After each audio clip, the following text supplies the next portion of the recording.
ನಮಸ್ಕಾರ ಸ್ನೇಹಿತರೆ, ಕರ್ನಾಟಕದ ಪ್ರಮುಖ ನದಿಗಳಲ್ಲೊಂದಾದ ಕೃಷ್ಣಾ ನದಿಯ ಬಗ್ಗೆ ನಿಮಗೆಷ್ಟು ಗೊತ್ತು? ಈ ನದಿಯ ಉಗಮ ಸ್ಥಾನ ಯಾವ ರಾಜ್ಯದಲ್ಲಿದೆ, ಇದರ ಒಟ್ಟು ಉದ್ದವೆಷ್ಟು ಹಾಗೂ ಈ ನದಿಯು ಯಾವ ಯಾವ ರಾಜ್ಯಗಳಲ್ಲಿ ಹರಿದು ಹೋಗುತ್ತದೆ ಎಂದು ನೋಡೋಣ ಬನ್ನಿ. ನಿಮ್ಮ ಜಿಲ್ಲೆಗಳಲ್ಲಿ ಹರಿದು ಹೋಗಿರುವ ನದಿಯ ಹೆಸರನ್ನು ಕಾಮೆಂಟ್ ಮಾಡಿ. ಹಾಗೂ ಇನ್ನೂ ಯಾರು ಈ ವಿಡಿಯೋಗೆ ಲೈಕ್ ಮಾಡಿಲ್ಲ, ಹೋಗಿ ಒಂದು ಲೈಕ್ ಮಾಡಿ ಹಾಗೂ ನಮ್ಮ ಕನ್ನಡ ಕ್ರಾಂತಿ ಚಾನಲನ್ನು ಸಬ್ಸ್ಕ್ರೈಬ್ ಮಾಡಿಕೊಳ್ಳಿ. ಸ್ನೇಹಿತರೆ, ಕೃಷ್ಣಾ ನದಿಯು ದಕ್ಷಿಣ ಭಾರತದ ಎರಡನೆಯ ದೊಡ್ಡ ನದಿಯಾಗಿದೆ. ಈ ನದಿಯ ಉಗಮ ಸ್ಥಾನ ಮಹಾರಾಷ್ಟ್ರದ ಮಹಾಬಲೇಶ್ವರ. ಈ ನದಿಯ ಒಟ್ಟು ಉದ್ದ 1392 ಕಿಲೋಮೀಟರ್ಗಳಷ್ಟು.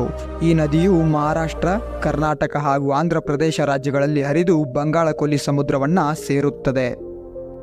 ನಮ್ಮ ಕರ್ನಾಟಕ ರಾಜ್ಯದಲ್ಲಿ ಈ ನದಿಯು ಸುಮಾರು 483 ಕಿಲೋಮೀಟರ್ಗಳಷ್ಟು ಹರಿದು ಹೋಗುತ್ತದೆ. ಈ ನದಿಯ ಉಪನದಿಗಳು ತುಂಗಭದ್ರಾ, ಭೀಮಾ, ಮಲಪ್ರಭಾ ಮತ್ತು ಘಟಪ್ರಭಾ.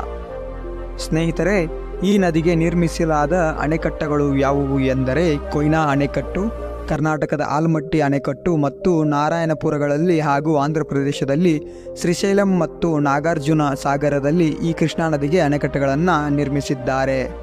ನಮ್ಮ ಕರ್ನಾಟಕದಲ್ಲಿ ಕಟ್ಟಿರುವ ಆಲಮಟ್ಟಿ ಅಣೆಕಟ್ಟನ್ನು ಆಗಸ್ಟ್ 21, 2006ರಂದು ಲಾಲ್ ಬಹದ್ದೂರ್ ಶಾಸ್ತ್ರಿ ಸಾಗರ ಎಂದು ನಾಮಕರಣ ಮಾಡಲಾಯಿತು.